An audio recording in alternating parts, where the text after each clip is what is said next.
আসসালামু আলাইকুম। ওয়ালাইকুম আসসালাম। নাম কি মা আপনার? মরিয়াম আক্তার। তো সমস্যা কি আপনার? বাম চোখে দেখি না, ডান চোখে সমস্যা হইতাছে। ডান চোখ, আপনি বাম চোখটা বন্ধ করেন। আপনি একটা চোখ বন্ধ করেন, এক পাশের চোখ। হ্যাঁ, এখানে নখ কয়টা? দেখি না। দেখেন না? না, আচ্ছা, তাহলে এই চোখ বন্ধ করে ওই চোখটা করেন। এখানে নখ কয়টা? আঙ্গুল কয়টা? একটা আঙ্গুল। এখন দুইটা। আচ্ছা, হাত পায়ের শক্তি কেমন? আমার পুরোপুরি শক্তি আছে। আচ্ছা, মোহাম্মদ কামাল। রোগীর কি হন? রোগী হয় আমার জবাস। আপনার বাড়ি? আমাদের সে বাড়ি ময়মনসিংহ। এখানে আমার শ্বশুর বাড়ি। এখন আপনি যে আপনার রোগীকে যে নিয়ে গেছেন, উনি কিভাবে গেলেন? আপনি রোগীকে নিয়ে গেলেন কিভাবে? রোগীকে নিয়ে গেছি বলতে হলো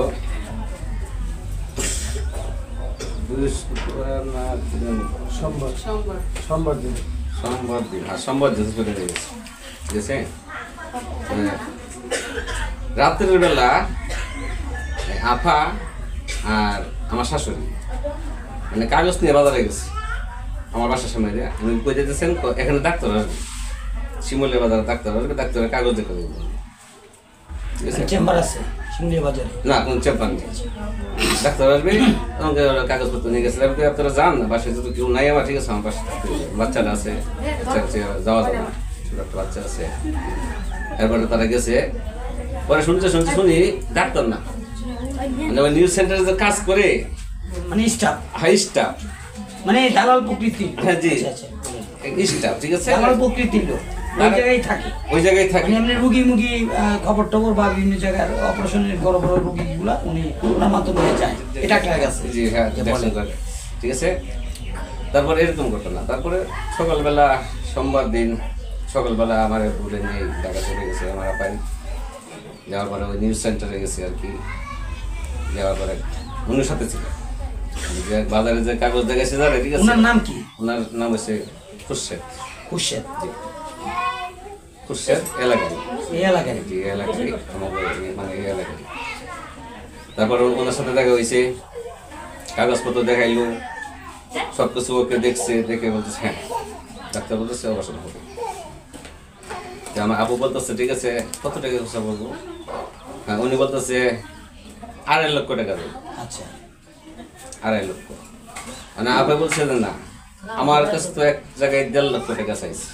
আচ্ছা, 1 লক্ষ টাকা বেশি হয়ে যায়, আমি গরিব মানুষ, তো সম্ভব না। তো এই উনি 1.5 লক্ষ টাকা বলছে, রাজি হো না। পরে খুরশেদ ভাই বলতেছে আর কি যে মানে গরিব মানুষ আর করে দেন, এলাকার মানুষ কাছে নিয়ে আসছি, এরকম কথা বলছে, ঠিক আছে। তারপরে আমরা এক সাইডে চলে যাই, খুরশেদ ভাই আসে, কেমনি কি করবেন? 1.5 লক্ষ টাকা হবে না, মিনিমাম 60 দিতে হবে, 1,60,000, ঠিক আছে, 1,60,000 দিতে হবে মিনিমাম। হ্যাঁ, 1,60,000 দিতে, মানে 1.5 উপরে উঠতে হবে। তো 1,60,000 দিয়া ডাক্তার সাইডে গেছে, পুরানো হয়েছে। উনি খুরশেদ ভাই বলতেছে ঠিক আছে, আপনার হাতে পাওয়া ধরেন, ঠিক আছে, হাতে পাওয়া ধরলে স্যারের মনটা একটু বলতে পারে, ঠিক আছে। তো এই আপাই বলতেছে স্যার গরিব মানুষ, এর বেশি দিতে পারবো না, 1,60,000 দিতে পারবো না। তো ঠিক আছে, 1,60,000। হ্যাঁ, না ওখান থেকে আমরা মানে এত পাঠাইছি আর কি, এই ধানমন্ডি পাঠাইছি, মানে নিউ সেন্সের থেকে ধানমন্ডি পাঠাইছে। নিউ সেন্সে এত ভালো চিকিৎসা হওয়ার পরও কেন এখানে করলো না? আচ্ছা, হ্যাঁ, এখানে করলো না, ঠিক আছে। যে বুঝলাম যে হয়তো এক জায়গায় মেশিন পত্র নাই। আমি আবার জিজ্ঞেসি যে এখানে কি করা যাবে না, এটা তো অনেক বড় হসপিটাল দেখতেছি, এখানে কি এই অপারেশন করার মতো কোনো সিস্টেম নাই? তখন আমার মানে খুরশেদে বলতেছে যে এখানে যে এই যে করবো, ঠিক আছে, অপারেশনটা করবো, ওই মেশিনটা নাই, ওই ধানমন্ডি আছে। হ্যাঁ, এই মেশিনটা এই জায়গায় নাই।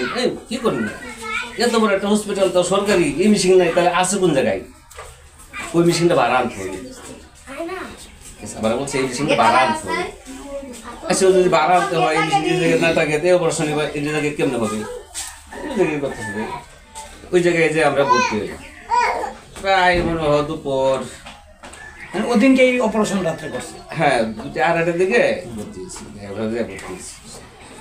ভর্তি হলে পরে ভর্তি হওয়ার পরে কিছুক্ষণ পরে স্যালাইন দিল, রাত্রে অপারেশন হবে, ডাক্তার বলছে রাত্রে অপারেশন হবে এই 8টার দিক দিয়ে। যারা নার্স আছে ওরা একটু মানে যা কিছু করার দরকার মানে তারা অলরেডি মানে সব কিছু কমপ্লিট করে রাখছে। যাক এটা ওই ওদিনকে রাত্রেই হ্যাঁ। অপারেশন করছে 12টার দিকে না, তারপরে গেল অপারেশনের সেন্টারে ঢুকাইছে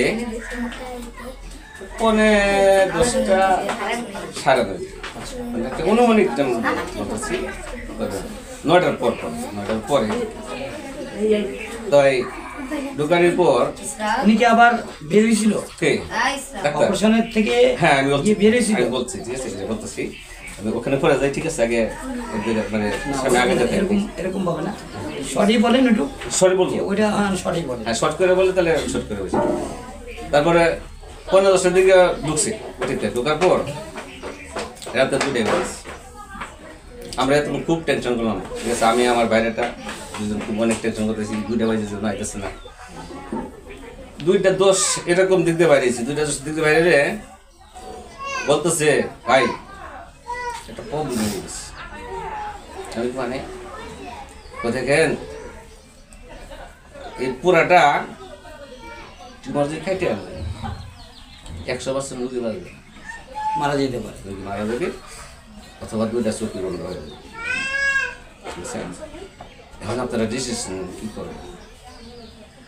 তাই আমি আমার বাইরেটারে বললাম যে তো ওনার ওয়াইফ আমার সে দায়িত্ব ওনার বেশি, তাই না? হয়তো উনি কথা বলতে পারেন দিকে দায়িত্বটা আমি মানে সম্পূর্ণ হসপিটালে পরিচালনা করছি। আমি ওনারা বললাম যে এখন তো ভাই আপনার দায়িত্ব, মানে আপনি কি করবেন বলেন, এই ডিসিশন আপনার, আমি এই ডিসিশন নেবো, যেহেতু আপনার ওয়াইফ। হ্যাঁ বলতেছে না